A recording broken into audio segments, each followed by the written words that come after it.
This is a recap, the trade recap from for the 6th of May. And the day started off with a big movement up. By the time I'm on the charts, the price had moved like 1100 pips, which is like massive. There isn't really much I can do with that. There's no FOMO, but there isn't much you can do when it's already happened. So look at the daily candles. This is the previous daily candle from the 4th. And for this one, I expected sells, but it didn't really work out for me. I ended the day in a loss, which is fine. But the next one, it just went up so massively and broke higher than the previous one, broke above the resistance that was created on the daily. It just disregarded EMAs. It just was going up. So at this point, I did not really had any choice but to plan out something that I'm waiting for and wait for it to happen. There wasn't anything else I could do. The 4-hour looked insane as well, broke past the resistance. Price didn't care at all. It was just heading up and up. So yeah, first trade was taken at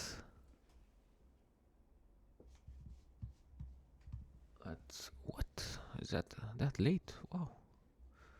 Okay, first trade was taken at 1 p.m. even almost 2 p.m. Yeah, so we can just play the candles until that point is reached. That's early in the morning. Okay, let's just skip a few candlesticks. What I'm waiting for, it's continuing to move up, but this was usually a setup for me. Let's say we have a like a resistance plant here. A candle breaks past that, and then a smaller body bearish candle forms, and then I will take it on the next one. Once the next one breaks higher, and I'll place my stop loss over here under that same candle, and I'll take it up. Same as here. Let's say if this was a resistance. Price breaks higher, prints a small bearish candle, and I take it here. Once this candle breaks, my stop loss goes here, and I just take it up. But at this point, the price has moved up so much that I don't know when retracement is due. So I prefer not to do anything and just sit on my hands and yeah, just wait. There's no need to rush anything, to force anything. So let's skip a few candlesticks ahead and wait. What I'm waiting for at this point would be either price to start retracing, create some sort of a support, and then continue move. So then you can continue moving up, or I would like it to come down again, make some sort of a support, go back up, retrace, retest something, and then come back and close below that support again. So let's see what's gonna happen here. First big bearish candle in a long time. That's a 30-minute. Let me get down with the speed a little bit here. First bearish candle in a long time. The next one started going down as well. I could not take sells here because the volume is huge, like to go up. The only thing I can wait for is some kind of structure that I could recognize that I would like, so I could enter on that.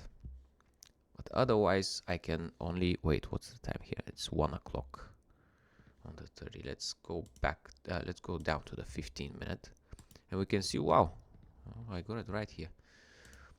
On the 15-minute, it fell down and it printed a bullish candle again. So there is a support here created. So at this point, I would either want it to break higher up, and I could take it up again, or I want candle to to break that, to close with its body under this level here, so I could take it down.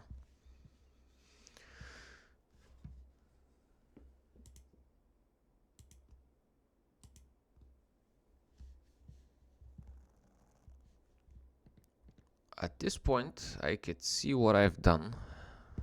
So that's the previous day, so I'm not super fresh on what exactly I've done. But I can see the trade that I've taken here has been, I have anticipated, I don't know why I've taken this trade, what the so I've taken it here, basically. Price has fallen down, created support, then it came back up, a small bearish candles formed, and then this next one breaks lower than that. So at this point I'm taking a sell. The sell that I've taken is 4.6 lots. No, 4.6, that's stakes, not lots. It's a lot smaller. And I've taken it here. Stop loss is above here.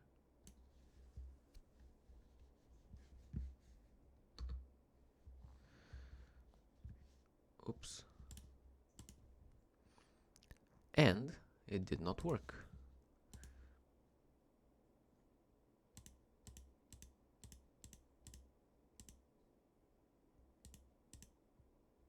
What ended up happening is,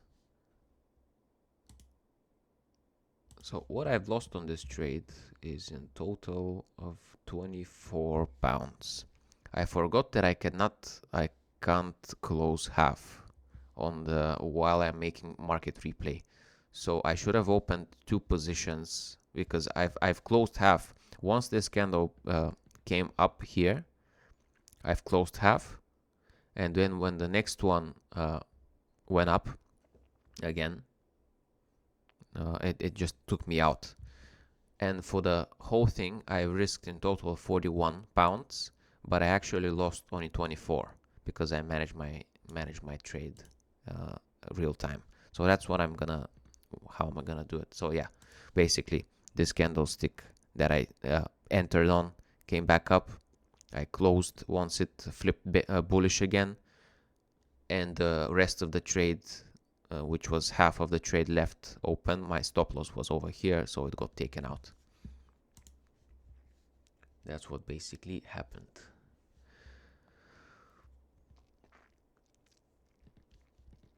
So the idea is still there.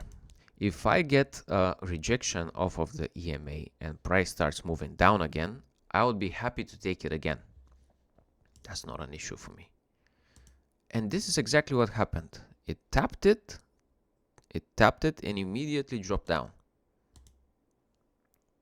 So I can see that my next trade is right over here. Once it violently starts moving down again. But I can remember that at this point, that was like 2:15, so I was already at work trying to set up my van and load my stock, whatever. So I did not, what I did not do correctly is I did not, I switched to the 5-minute and I did not manage my thing correctly. Not my stop loss, but my lot size. What I've opened here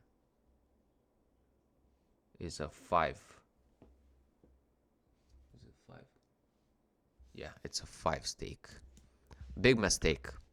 Always, if you don't have time to run your numbers correctly and open the correct positioning for you to not lose like more than you're planning to, in my case 2% of the account size, then don't do it. Don't take it. There's like, just don't. What I did is I opened the sell somewhere around here and placed my stop loss over here, and then I realized that that's way too much. But I said, okay, it looks fine. I'm not gonna manage anything that right now. I'm not gonna like close half or whatever. I'll just let it do its thing. And it started doing well in the beginning. But the next candle came and took me out. Yep. So at this point, I'm down. I'm down like big on the daily, about 6 or 7%, something like this. And this was a trade that should have never gone in. First, the lot size wasn't correct, and I could not calculate it properly. And the next thing is, we're still tapping on this support until we break it. There's no trading. There's no need to try to do anything. Look at these candles, a doji, a doji, a doji. It makes no sense. No information is being given to me here, other than, okay, price rejected the EMA and start breaking down. Well, it broke higher than these candles. It broke lower than these candles as well. So there's mixed signals here. There's nothing to take.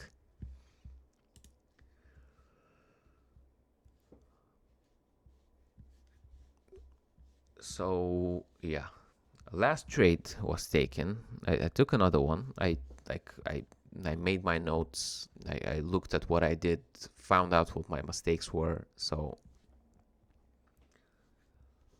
at this point, I want a clear signal.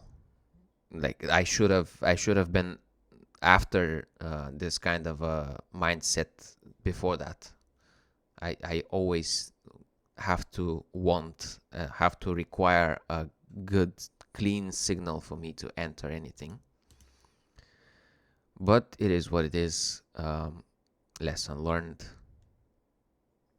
So I want something clear. Either a candlestick breaking low here and also closing there, so I can take it on the next one when it breaks down, or a continuation up. So for a sell, I want a candlestick to close to give me confirmation. For buys, I don't need that many confirmations because the volume is up. Like there's a huge volume. There's still huge volume in the market. Momentum, I mean, not volume, momentum. So I'll take the momentum on a like more impulsive entry, but for sells, I definitely need a closure.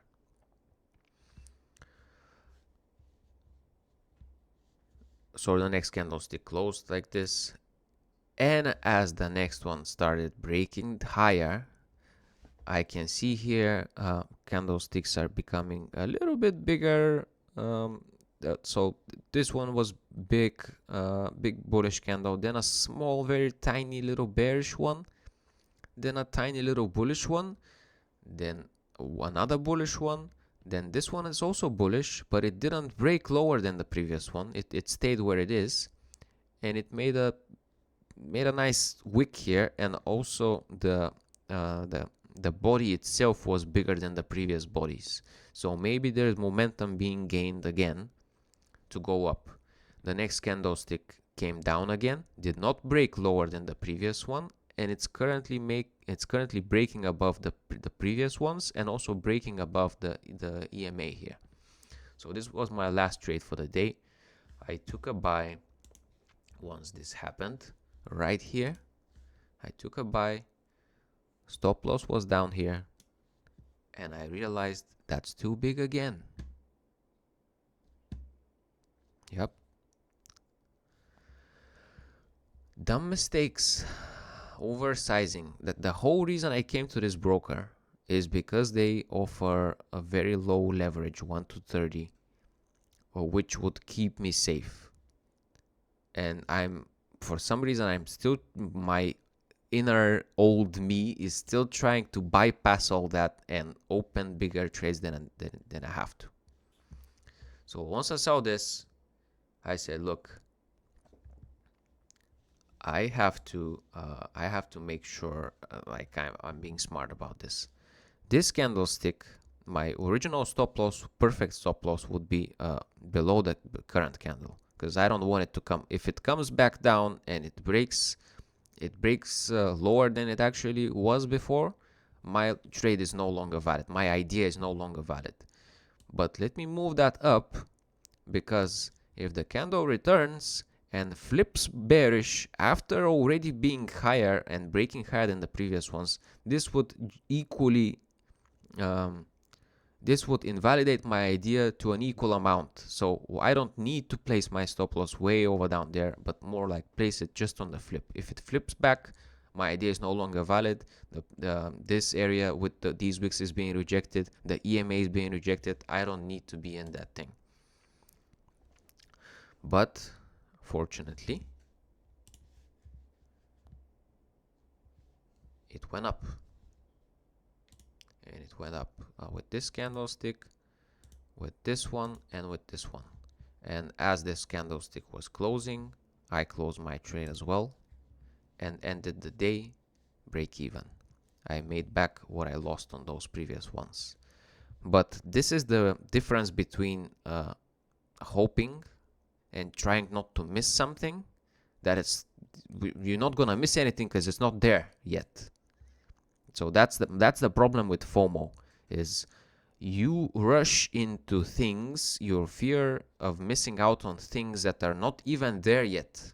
What are you gonna miss out on? Something that's you can't see. You're not gonna create it. You're not gonna create the conditions that you want. You're not gonna miss a move. If your plan is to see something that you can recognize and capitalize on that, you're not gonna miss anything, unless something that your plan for happens and you don't enter anyways, although the setup is there. That's when you lose. So here I just waited for something that I wanted to happen. I recognize that a volume is being gained. I opened my trade here, placed the stop loss over the desk, was about 2.something% risk, so that's still good. And it went up and I took my profits. If I didn't take those stupid losses, absolutely unnecessary losses before that, would have been a lot better off P&L wise. But I'm still happy that I was able to let me go to history here. That's how the day looked like. I was able to make notes and reconfirm and reaffirm that it's 100% of the time is better to wait for an actual setup to happen, wait for the price to do whatever it wants to do, not give you a trade the whole day. It's not an issue, because now this is 20 pounds, this is 50 pounds, and I made 90 in the end. 25, 55, and then a 97. But these numbers don't really bother me that much, even though I don't really look at them. I look at the percentages, gain or loss. But in the future, this could be tenfold or 100-fold. That's gonna be 2,500. That's gonna be 5,500. What's that gonna do to my mindset? Will I be able to then continue being as objective and not bothered at all to be able to take a proper setup afterwards, after those losses? Taking a 9,000 pound loss for the day, will I be able to actually think straight and enter another one and risk 4,000 more? That's definitely gonna do stuff to my mind. So I need to learn, as I'm still on the lower balance. I need to learn not to be bothered by any FOMO or anything like that. So yeah, that's the day. Yesterday. Anyway, cool.